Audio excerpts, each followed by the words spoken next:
নমস্কাৰ আপোনালোক সকলোকে মোৰ এই ম্যাথছ উইথ হিৰক ইউটিউব চেনেলটোলৈ পুনৰবাৰ স্বাগতম জনাইছো। আশা কৰো আপোনালোক সকলোৱে ভালে আছে। তো ইয়াৰ আগৰ ভিডিঅ'টিত মই পাৰ্চেন্টেজ অৰ্থাৎ শতাংশৰ বিষয়ে কিছুমান বেসিক কনসেপ্ট আলোচনা কৰিছিলো। তো আজিৰ ভিডিঅ'টিত মই প্ৰফিট এণ্ড লছ অৰ্থাৎ লাভ আৰু লোকচানৰ বিষয়ে আলোচনা কৰিম। অৰ্থাৎ শতাংশতনো কিদৰে প্ৰফিট এণ্ড লছ ইউজ কৰা হয় সেই বিষয়ে কিছুমান কথা আলোচনা কৰিম। তো আশা কৰো সকলোৱে ভিডিঅ'টো সম্পূৰ্ণৰূপে শেষলৈ চাব। তো বলক এতিয়া স্টার্ট করো। তো ইয়াত দেখাই পাইছে কিছুমান ফর্মুলা লিখা আছে। প্রফিট মানে লাভ, লস মানে লোকসান, প্রফিট পার্সেন্ট লাভৰ শতাংশ, লস পাৰ্সেন্ট লোকসানৰ শতাংশ, এসপি মানে সেলিং প্ৰাইস অৰ্থাৎ বেচা দাম,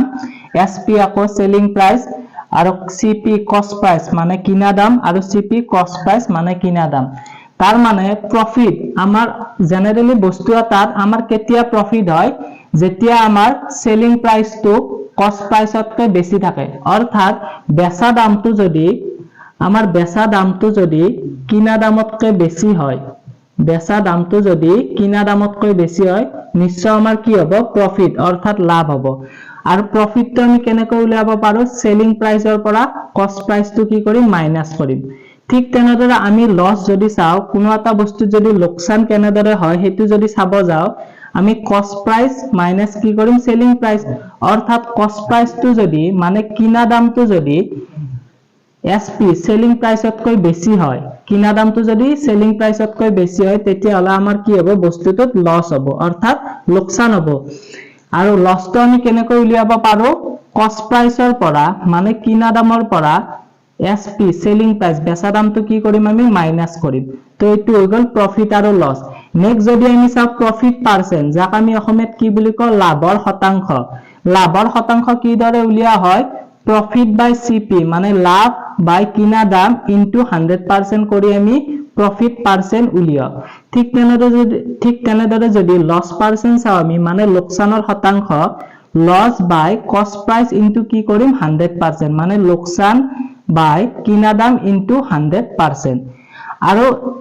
এসপি ইয়াতো এসপি, সিপি ইয়াতো সিপি দেখা পাইছে। তো এসপি এইটো লাভৰ ক্ষেত্ৰত বেচা দাম, এইটো এসপি এইটো লোকসানৰ ক্ষেত্ৰত বেচা দাম। কোনোবা এটা বস্তু বেচিলে আমাৰ নিশ্চয় কেতিয়াবা কি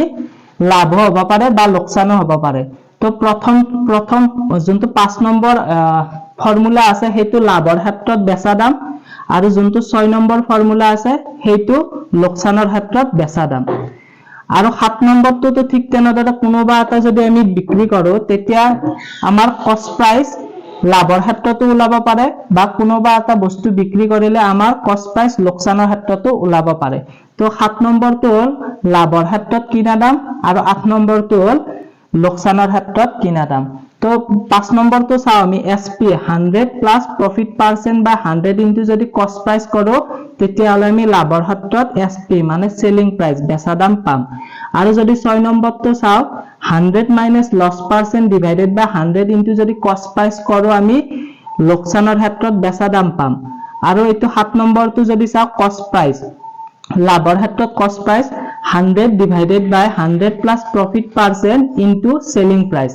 আৰু 8 নম্বৰটো যদি চাও কস্ট প্ৰাইস লোকসানৰ ক্ষেত্ৰত 100 divided by 100 minus loss percent into selling price. আমাৰ এমসিকিউৰ জৰিয়তে এই ফৰ্মুলা কেইটা কিদৰে ইউজ হয় আপোনালোকে ভালদৰে বুজি পাব। তো মই ফাৰ্স্ট আশা কৰো এইখিনি সকলোৱে কিবা এটা বেসিক কনসেপ্ট পাইছে। তো নেক্সট আমি এমসিকিউৰ জৰিয়তে এই ফৰ্মুলা কেইটা ডিসকাশন কৰো। তো নেক্সট চাও আমি প্ৰথম কোৱেশ্চনটোত লৈছো কিনা দাম মানে কস্ট প্রাইস কিমান 630 টকা, তাতে লাভ প্রফিট কিমান 50 টকা। ইয়াত আমাক বেচা দাম অর্থাৎ সেলিং প্রাইস কি হ'ব খুদিছে। তো ইয়াৰ সলিউশনটো হ'ল আমাৰ কিনা দাম কিমান দিয়া আছে কস্ট প্ৰাইস 630 টকা আৰু আমাৰ ইয়াত প্রফিট কিমান দিয়া আছে মই ইয়াত পি বুলি লিখিলো প্রফিট কিমান 50 টকা। যদি আমাক কি লাগে বেচা দাম লাগে এসপি, কিনা দাম আৰু প্ৰফিটটো আমি প্লাস কৰিম। কিনা দাম কিমান কস্ট প্ৰাইস 630 যোগ প্ৰফিট কিমান 50। তো 630 আৰু 50 কিমান হ'ব 680। তো বেচা দাম কিমান পালো আমি 680। তো আশা কৰো সকলোৱে 1 নম্বৰ এমসিকিউটো বুজি পাইছে। তো নেক্সট কোৱেশ্চন চাও আমি। এটা চিলাই মেচিন 210 টকা লোকসান কৰি 1780 টকাত বিক্ৰী কৰা হ'ল। চিলাই মেচিনটোৰ কিনা দাম উলিওৱা। তো ইয়াৰ সলিউশনটো হ'ল আমাক কি দিয়া আছে কোৱেশ্চনত লস অৰ্থাৎ কিমান লোকসান 210 টকা আৰু আমাক কি দিয়া আছে লোকসান কৰি 1780 টকাত বিক্ৰী কৰা হ'ল অৰ্থাৎ সেলিং প্ৰাইস বেচা দামটো কিমান দিয়া আছে 1780 টকা। তো চিলাই মেচিনটোৰ কিনা দাম উলিওৱা অৰ্থাৎ চিলাই মেচিনটোৰ কস্ট প্ৰাইস কিনা দাম কিমান হ'ব হেতু আমাক উলিয়াব লাগে। তো ইয়াৰ আনসাৰটো হ'ব কস্ট প্ৰাইস যদি উলিয়াব লাগে সেলিং প্ৰাইস আমাক কিমান দিয়া আছে 1780 টকা আৰু আমাক লোকসান কিমান দিয়া আছে 210 টকা। নিশ্চয় আমি এই দুটা প্লাস কৰিম আৰু এই দুটা প্লাস কৰিলে আমি কি পাম কস্ট প্ৰাইস অৰ্থাৎ কিনা দামটো পাম 0 8 কিমান 9 7 2 9 আৰু এইটো 1990 টকা। বেলেগ একো নাই এটা চিলাই মেচিন আমাক 210 টকা লোকসান কৰি 1780 টকাত বিক্ৰী কৰা হ'ল বুলি দিয়া আছে। তো লস কিমান 210 আৰু আমাৰ সেলিং প্ৰাইস কিমান বেচা দাম অৰ্থাৎ 1780 টকা। আমাক কি লাগে কস্ট প্ৰাইস আমাক যদি কস্ট প্ৰাইসটো লাগে সেলিং প্ৰাইস প্লাস লোকসানটো আমি কি কৰিম প্লাস কৰিম আৰু এই দুটা যদি প্লাস কৰো 1990 টকা পাম। তো এটো হল ইয়াৰ আনসাৰ। তো নেক্সট কোৱেশ্চন চাও আমি এটা ৰেডিঅ 450 টকাত কিনি 540 টকাত বিক্ৰী কৰা হ'ল শতকৰা লাভ নিৰ্ণয় কৰা। তো অপশন এ দিয়া আছে 30%, অপশন বি দিয়া আছে 60%, অপশন সি দিয়া আছে 20% আৰু অপশন ডি দিয়া আছে 40%। তো ইয়াৰ সলিউশনটো কৰাৰ আগত ফৰ্মুলা 3 তো আপোনালোকে দেখা পাইছে প্ৰফিট পাৰ্সেন্ট মানে কি প্ৰফিট বাই সিপি ইনটু 100% মানে লাভ বাই কিনা দাম ইনটু কি 100%। তো ইয়াত প্রফিট পার্সেন্ট ইকুয়াল টু কি প্রফিট বাই সিপি ইনটু কি 100%। এই ফর্মুলাটো আমি ইউজ কৰিম। আকৌ আমাক যদি প্ৰফিট লাগে আমাৰ কিমান দিয়া আছিল 450 টকাত কিনি অৰ্থাৎ কস্ট প্ৰাইস কিমান দিয়া আছিল 450 আকৌ 540 টকাত বিক্ৰী কৰা হ'ল অৰ্থাৎ সেলিং প্ৰাইস কিমান দিয়া আছে 540 টকা। আমাক যদি এটা প্ৰফিট লাগে আমি কি কৰিম সেলিং প্ৰাইস মাইনাস কস্ট প্ৰাইস অৰ্থাৎ 540 ৰ পৰা যদি আমি কি কৰো 450 টো মাইনাস কৰি দাও কি পাম প্ৰফিট পাম। তো আমি প্ৰফিট কিমান পালো 90 টকা। আকৌ আমাক প্ৰফিট শতকৰা লাভ প্ৰফিট পাৰ্সেন্ট কোৱেশ্চনত খোদা আছে। তো আমি প্রফিট পার্সেন্ট কেনেকৈ ওলাও প্রফিট বাই সিপি ইনটু 100%। তো প্রফিট কিমান পালো 90 বাই সিপি কস্ট প্ৰাইস কিমান আছিল 450।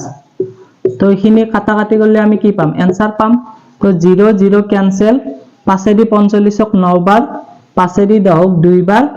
9 দি 90 10 বার আৰু 10 ইনটু 2 করলে কি পাম 20 পাম 20%। তো অপশন সি হ'ব ইয়াৰ কাৰেক্ট आंसर। তো আশা কৰো 3 নম্বৰ এমসিকিউ তো সকলোৱে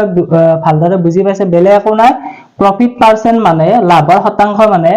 লাভ বাই কিনা দাম পূৰণ 100% আৰু আমি লাভটো কেনেকৈ পাম কস্ট প্ৰাইস যেহেতুকে 450 অৰ্থাৎ বস্তুটোৰ কিনা দাম কিমান 450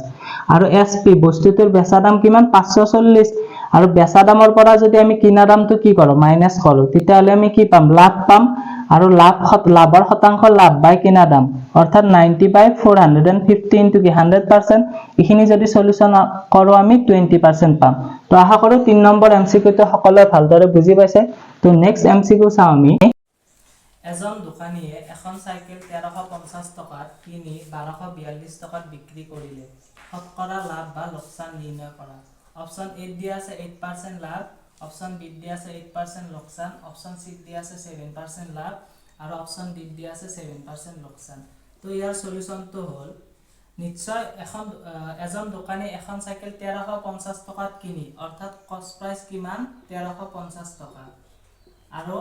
1242 টকাত বিক্ৰী কৰিলে অৰ্থাৎ সেলিং প্ৰাইস কিমান 1242 টকা। নিশ্চয় কি কিনা দাম বেছি আৰু বেচা দাম কিমান 1242 টকা অৰ্থাৎ ইয়াত শতকৰা লাভ বা লোকসান নিশ্চয় কি হ'ব শতকৰা লোকসান হ'ব। তো আমি যদি ইয়াৰ সলিউশনটো উলাব লাগে 4 নম্বৰ ফৰ্মুলাটো নিশ্চয় দেখা পাইছে লস পার্সেন্ট মানে কি লস বাই কস্ট প্রাইস ইনটু 100% মানে লোকসান ডিভাইডেড বাই কিনা দাম পূরণ 100% যদি করো আমি লোকসানৰ শতাংশ পাম। ইয়াত যেহেতুকে কিনা দাম বেছি আৰু বেচা দাম কম গতিকে ইয়াত কি হ'ব লোকসান হ'ব আৰু যদি লোকসানৰ পাৰ্সেন্ট যদি উলাও মানে লস পাৰ্সেন্ট যদি উলাও তো তো ওপৰত কি পাতিম লস 4 নম্বৰ ফৰ্মুলাটো লস বাই কস্ট প্ৰাইস ইনটু কি 100% যেহেতু 1350 টাকা কিনা দাম 1242 টাকা বেচা দামটো লস কিমান লস হ'ব 1350 মাইনাস 1242 তো 108 টাকা কি হ'ব লস হ'ব ডিভাইডেড বাই কস্ট প্ৰাইস কিমান কিনা দাম 1350 ইনটু কি 100% তো 0 0 ক্যান্সেল 5 দুগুণ 10 5 7 গুণ 35 আৰু 5 এ দি 10 দুইবাৰ আৰু 27 দি যদি 108 ক্যান্সেল কৰো 4 বাৰ 4 দুগুণ 8% তো 8% কি হ'ব আমাৰ নিশ্চয় লাভ নহয় লোকসান হ'ব যেহেতুকে কিনা দাম কিমান 1350 কিনা দামটো কি বেছি কাটকে সেলিং প্রাইসতকে গতিকে এটো 8% কি হ'ব লোকসান অর্থাৎ অপশন বি টু ইয়াত কারেক্ট आंसर হ'ব তো বেলে একো নাই শতকৰা আমাক লাভ বা লোকসান হৈছিল কস্ট প্রাইস যেহেতুকে কি সেলিং প্রাইসতকে বেছি গতিকে এটো নিশ্চয় লোকসান হ'ব আৰু ফৰ্মুলা মতে আমি কি পাও সলিউশন কৰি 8% লোকসান পাও তো আশা কৰো 5 নম্বৰ এমসিকিউ তো সকলে ভালদৰে বুজি পাইছে তো নেক্সট কোৱেশ্চন এটা চলা 4% লোকসান কৰি 720 টকাত বিক্ৰী কৰা হল বস্তুটোৰ কিনা দাম উলিয়া অপচন এ দিয়া আছে 800 অপচন বি দিয়া আছে 850 অপচন সি দিয়া আছে 750 আৰু অপচন ডি দিয়া আছে 900 তো ইয়াৰ সলিউশনটো হল এটা চলা 4% লোকসান অৰ্থাৎ লস কিমান 4% আৰু 720 টকাত বিক্ৰী কৰা হল সেলিং প্ৰাইস কিমান 720 টকা আমাক কি হচ্ছে বস্তুটোৰ কিনা দাম উলিয়া অৰ্থাৎ কস্ট প্ৰাইস যেহেতুকে 4% লোকসান অৰ্থাৎ লোকসানৰ ক্ষেত্ৰত কিনা দাম ফর্মুলা নাম্বার 8 কস্ট প্রাইস কেনে কলো 100 divided by 100 minus loss percent into selling price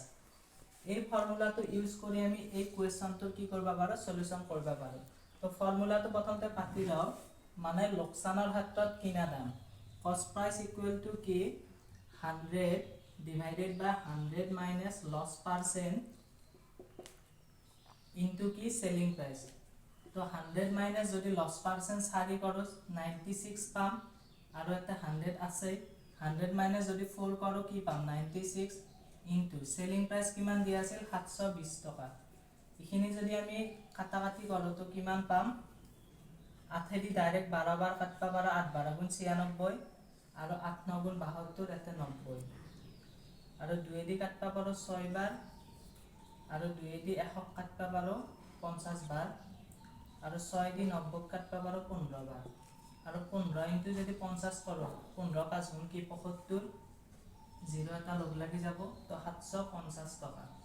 তো ইয়াৰ কাৰেক্ট आंसर হল অপশন সি বেলে আপনা আমাক লস পাৰসেন্ট দিয়া আছে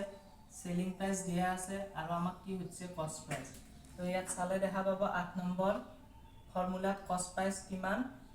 লোকসানৰ ক্ষেত্ৰত কস্ট প্রাইস কেনেকৈ উলিয়া হয় 100 divided by 100 minus loss percent into selling price এই ফর্মুলা ইউজ কৰি আমি কি পাইছো 750 তো 6 নম্বৰ এমসিকিউটোৰ 6 নম্বৰ কোৱেশ্চনটোৰ आंसर হল অপশন সি তো আশা কৰো কোৱেশ্চন নম্বৰ 6 টো সকলে ভালদৰে বুজি পাইছে তো নেক্সট কোৱেশ্চন চাও আমি এটা বস্তু 420 টকাত বিক্ৰী কৰোতে 5% লাভ হল বস্তুটো 437 টকাত বিক্ৰী কৰিলে শতকৰা কিমান লাভ বা লোকসান হলহেতেন তো অপশন এ দিয়া আছে 9% লাভ অপশন বি দিয়া আছে 9% লোকসান অপশন সি দিয়া আছে 8% লাভ আৰু অপশন ডি দিয়া আছে 10% লোকসান তো ইয়াৰ সলিউশনটো হল আমাক যদি কি লাগে শতকৰা লাভ বা লোকসান যদি উলাবা লাগে তেতিয়া হলে আমাক কি লাগে কস্ট প্রাইস আৰু সেলিং প্ৰাইসটো আমাক দৰকাৰ ইয়াত কি দিয়া আছে এটা বস্তু 420 টকাত বিক্ৰী কৰোতে 5% লাভ হল আকৌ 437 টকাত বিক্ৰী কৰিলে তো প্ৰথমটোৰ পৰা আমি প্ৰথমতে কিমান দিয়া আছে 420 টকাত বিক্ৰী কৰোতে অৰ্থাৎ প্ৰথমতে সেলিং প্ৰাইস কিমান দিয়া আছে 420 টকা দিয়া আছে আৰু আমাৰ প্ৰফিট পাৰসেন্ট কিমান দিয়া আছে প্ৰফিট পাৰসেন্ট আমাক দিয়া আছে 5 প্ৰফিট পাৰসেন্ট কিমান দিয়া আছে 5 তো ইয়াৰ পৰা আমি কি উলাবা পাৰো কস্ট প্ৰাইস উলাবা পাৰো মানে কিনা দাম তাৰ মানে শতকৰা কিমান লাভ বা লোকসান যদি উলাবা লাগে আমাক কি লাগব কস্ট প্রাইস আৰু সেলিং প্ৰাইস তো নেক্সট টাইম আমাৰ সেলিং প্ৰাইস 437 দিয়া আছে তো প্ৰথমতে আমি 420 টকাত বিক্ৰী কৰোতে 5% লাভ হল আৰু এই 5% লাভৰ পৰা আমি কি লাভৰ ক্ষেত্ৰত কস্ট প্ৰাইস উলাব পাৰিম তো লাভৰ ক্ষেত্ৰত কিনা দাম উলিওৱা ফৰ্মুলা হল ফৰ্মুলা নাম্বাৰ 7 তো কস্ট প্রাইস কেনেকৈ উলাও আমি 100 divided by 100 plus profit percent into selling price. তো প্রথম ক্ষেত্ৰত আমি cost price উলাই লাও 100 divided by 100 plus profit কিমান 5 into selling price কিমান 420 তো এইখিনি যদি আমি সলিউশন কৰো 100 by 105 into কি 420 105 এদি 420 কেইবাৰ 4 বাৰ আৰু 4 into 100 করলে কি পাম 400 পাম তো কস্ট প্রাইস আমি কিমান পালো 400 নেক্সট টাইম আমাক কি কৈছে বস্তুটো 437 টাকাত বিক্রি কৰিলে শতকৰা কিমান লাভ বা লোকসান হ'ব তো কস্ট প্ৰাইস কিমান পালো কস্ট প্ৰাইস পালো 400 আৰু সেলিং প্রাইস কিমান 437 তো কিমান টাকা লাভ হৈছে 37 টাকা লাভ হৈছে নিশ্চয় কি শতকৰা লোকসান নহয় শতকৰা কি হ'ব লাভে হ'ব 37 টাকা লাভ হৈছে কিমানৰ ওপৰত 400 ৰ ওপৰত কস্ট প্ৰাইসটো সদায় তলত থাকে ইনটু কি কৰিম আমি 100% 00 ক্যান্সেল 00 ক্যান্সেল 4 দি 37ক 9 বাৰ 9% কি হ'ব আমাৰ লাভ হ'ব তো অপচন এ টো ইয়াৰ কাৰেক্ট आंसर বেলে আপোনাৰ প্ৰথমতে আমি 420 টাকাত বিক্ৰি কৰোতে 5% লাভ হ'ল তাৰ পৰা আমি কি উলাইছো কস্ট প্ৰাইস আৰু নেক্সট টাইম আমাক দিয়া আছে 437 টাকাত বিক্ৰি কৰিলে শতকৰা কিমান লাভ বা লোকসান হ'ব তো 400 টাকা কস্ট প্রাইস সেলিং প্রাইস কিমান 437 টাকা তো ফর্মুলা নাম্বার কিমান প্রফিট পার্সেন্ট এটো তো প্রফিট পার্সেন্ট মানে কি প্রফিট বাই কস্ট প্রাইস ইনটু 100% তো প্রফিট কিমান 400 কস্ট প্রাইস 437 সেলিং প্রাইস প্রফিট 37 টাকা আৰু কস্ট প্রাইস সদায় তলত লাভ বাই কিনা দাম লাভ 37 টাকা কিনা দাম কিমান 400 ইনটু 100% আৰু এখিনি যদি আমি সলিউশন কৰো কিমান পাম 9% আৰু 9% লোকসান নহয় কাৰণ কস্ট প্ৰাইস 400 আৰু সেলিং প্ৰাইস কিমান 437 নিশ্চয় আমাৰ কি কিনা দাম 400 বেচা দাম 437 নিশ্চয় আমাৰ কি 37 টাকা কি হ'ব লাভ হ'ব সেইকাৰণে ইয়াৰ কাৰেক্ট आंसर হ'ব অপচন এ 9% লাভ তো আশা কৰো 7 নম্বৰ এমসিকিউ তো সকলে বুজি পাইছে তো নেক্সট কোৱেশ্চন চাও এটা বস্তু 10% লোকসান কৰি 143 টাকাত বিক্ৰি কৰা হ'ল বস্তুটোৰ কিনা দাম কিমান অপশন এ দিয়া আছে 1170 অপশন বি দিয়া আছে 1270 অপশন সি দিয়া আছে 1570 আৰু অপশন ডি দিয়া আছে 1200 তো ইয়াৰ সলিউশন তো হ'ল তাৰ মানে এটা বস্তু 10% লোকসান কৰি অৰ্থাৎ লস কিমান লস পাৰ্সেন্ট কিমান আমাৰ 10 আৰু আমাক কি দিয়া আছে 143 টাকাত বিক্ৰি কৰা হ'ল মানে সেলিং প্ৰাইস কিমান দিয়া আছে 143 টাকা আৰু বস্তুটোৰ কিনা দাম কিমান অৰ্থাৎ কস্ট প্ৰাইস আমাক কোৱেশ্চনত খোদা আছে তো ইয়াৰ আমাৰ যদি आंसर লাগে তো লোকসানৰ ক্ষেত্ৰত কিনা দামৰ ফৰ্মুলা আমি ইউজ কৰিম 8 নম্বৰ ফৰ্মুলাটো নিশ্চয় দেখা পাইছে লোকসানৰ ক্ষেত্ৰত কিনা দাম মানে cost price equal to 100 divided by 100 minus loss percent into কি সেলিং প্রাইস যদি লোকসানৰ ক্ষেত্ৰত কস্ট প্ৰাইস উলাবা দে তো আমি এটো ফৰ্মুলা ইউজ কৰিম তো ফৰ্মুলাটো একবাৰ লিখি লও কস্ট প্রাইস সমান 100 ডিভাইডেড বাই 100 মাইনাস কি লস পার্সেন্ট ইনটু কি সেলিং প্রাইস তো আমি এটা মান গিলা পাতি দিম 100 মাইনাস লস পার্সেন্ট কিমান 10 100 মাইনাস 10 করলে আমি কি পাম ডাইরেক্ট 90 কাটবা পারো into selling price কিমান 143 তো 00 ক্যান্সেল 9 দি তো ডাইরেক্ট ক্যান্সেল হয় না বিভাজ্যতা নিয়ম ইউজ কৰি আমি চাবা পাৰো 1 1 2 2 4 6 6 3 9 গতিকে 9 দি 143 ক ডাইরেক্ট ক্যান্সেল যাব ইয়াৰ আগত মই বিভাজ্যতা নিয়ম শিকাই থৈছো যদি কোনোবাই চোৱা নাই তেনেহলে চাব বুলি আশা থাকিল তো তুমি 9 দি ক্যান্সেল কৰিবা পাৰো 9 গুণ 9 2 4 24 9 দুগুণ 18 6 3 63 9 7 গুণ 63 আৰু 127 পূৰণ যদি 10 কৰো কিমান পাম আমি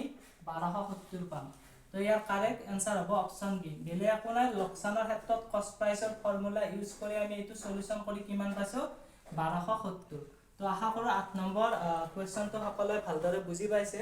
তো নেক্সট কোৱেশ্চন চাও তো নেক্সট হোমৱৰ্ক এটা থাকিল এটা বস্তু 420 টাকাত কিনি 450 টাকাত বিক্ৰি কৰা হ'ল তো ইয়াৰ শতকৰা লাভ কিমান নিৰ্ণয় কৰা তো অপচন এ আছে 7 1/7% অপচন বি দি আছে 7 2/7% আৰু অপচন সি দি আছে 3 1/4% আৰু অপচন ডি দি আছে 8 2/7% তো আশা কৰো এইটো সলিউশন কৰি সকলোৱে জনাব তো আজিৰ ভিডিওটো আছিল ইমানে তো বাকি আকৌ নেক্সট ভিডিওত অন্য এটা টপিকৰ সৈতে লগ পাম তো আজিলৈ ইমানে ধন্যবাদ